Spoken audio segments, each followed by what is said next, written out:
Bonjour à tous et bienvenue sur Crypto Flash, la chaîne de l'actualité crypto. Aujourd'hui, nous allons parler du bear market. Clairement, il est là, vous le savez, et on a plusieurs news qui nous montrent tout ça. On va aussi parler de Friends Tech, je vais vous parler aussi de la blockchain Sui et de pas mal d'autres choses de cette guerre entre les Layer 2 actuellement sur Ethereum.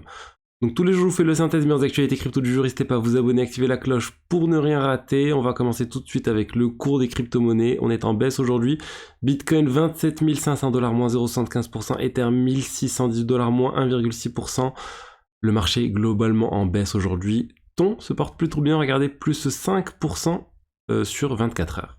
Alors je voulais vous parler d'Avax. Avalanche, la blockchain, il y a un projet qui est en train de très bien marcher sur Avalanche. C'est une copie de Friend.tech, le sorte de réseau social tokenisé. Ça s'appelle Stars Arena. Ça génère énormément de transactions sur Avalanche. Et en plus de générer beaucoup de transactions, il y a eu un problème de sécurité sur Stars Arena. Il y a eu en fait une sorte de piratage. Il y avait un problème dans leur smart contract. En fait, ils ont pris les smart contracts de Friend.tech qu'ils ont légèrement modifiés. Ils ont introduit un bug dans cette modification et il y a des débats sur le montant qui a été volé. Mais en tout cas, il y a de l'argent qui a été volé. Ils ont avoué que le piratage a bien eu lieu. Ils ont corrigé les choses.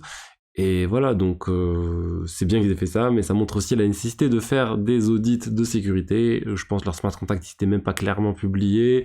Bref, c'était pas très net. Et juste pour rester sur les audits de sécurité, j'offre ce type de service d'audit de sécurité. Donc si vous avez un nouveau projet que vous voulez lancer, vous êtes un fondateur de projet crypto, de NFT ou autre, n'hésitez pas à m'envoyer un DM Twitter et je vous répondrai sur le sujet. Alors, on va parler maintenant d'autre chose. Je vais vous parler du bear market avec pas mal de choses qui montrent en fait qu'on est en bear market. Regardez cet article de CoinDesk qui montre en fait que les fonds d'investissement, les investissements faits sur les sociétés crypto viennent d'atteindre un plus bas historique sur 3 ans. Globalement, les sociétés ont du mal à lever de l'argent.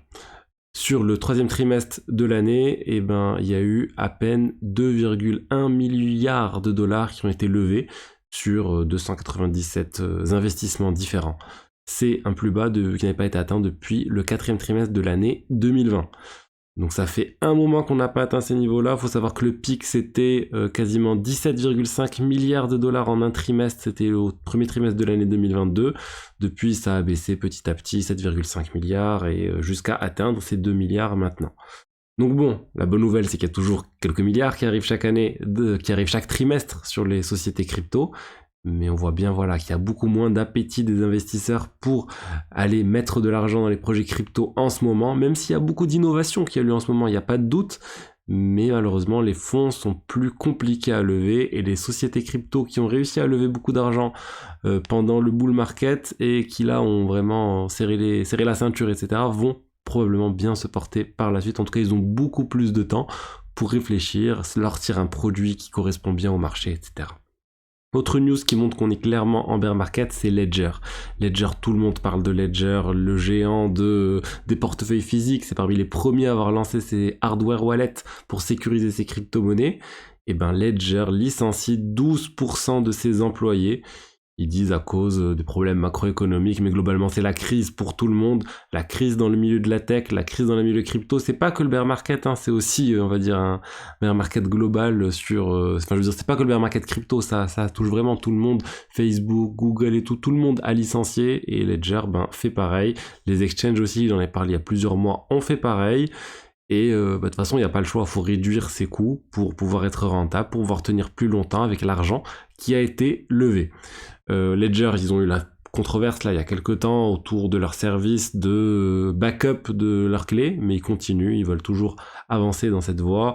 Pourquoi ? Parce que ça va permettre, selon eux, d'avoir vraiment un plus grand nombre d'utilisateurs qui utilisent ces cryptos sans avoir à se souvenir de la clé de 12 mots ou de 24 mots, je sais même plus d'ailleurs, il y en a combien.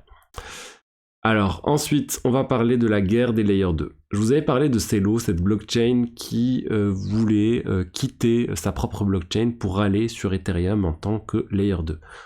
Au début, Celo a pensé à aller sur OP.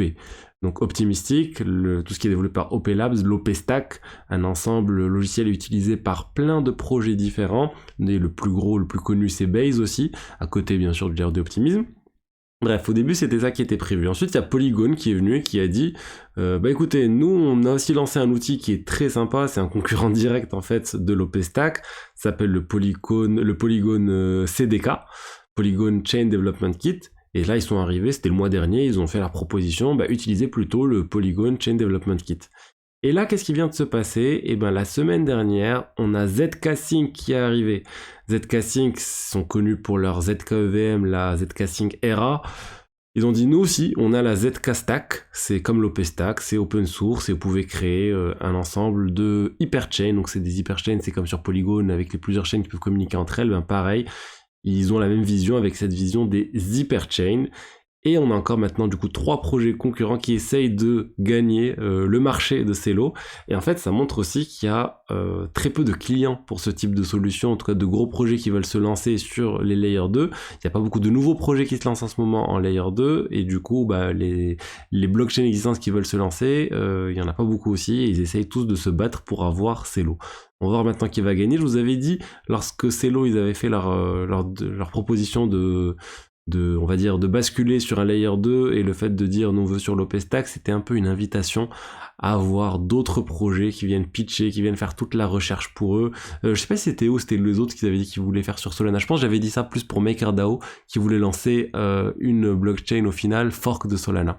Bref, en tout cas c'est similaire, les forums de gouvernance sont utilisés pour échanger avec les fournisseurs de ces solutions, pour trouver, on va dire, les avantages, les inconvénients. Il y aura ensuite sûrement des négociations sur d'autres avantages qui pourraient avoir lieu, des échanges de tokens, on l'a vu entre Base et Optimism. Il y a clairement des choses qui peuvent se faire pour aligner les visions des deux projets. Ensuite, je voulais vous parler de Sui. Sui, la fondation est en train d'annoncer un fonds pour l'écosystème Sui d'un montant de 50 millions de dollars. D'où vient cet argent? Ça vient en fait des 17 millions de tokens Sui qui avaient été fournis à des market makers qui vont maintenant récupérer pour pouvoir développer davantage l'écosystème Sui, développer des nouvelles applications et développer aussi leur plateforme Club. C'est en fait un mécanisme pour du trading haute fréquence, on va dire. Donc Sui continue sur cette vision, développer un écosystème d'applications avec les développeurs qui arrivent et qui développent des choses, et aussi leur order book, on va dire, pour faire du trading. Il y a plusieurs blockchains qui ont des visions assez similaires. Aptos aussi essaye de faire quelque chose pareil.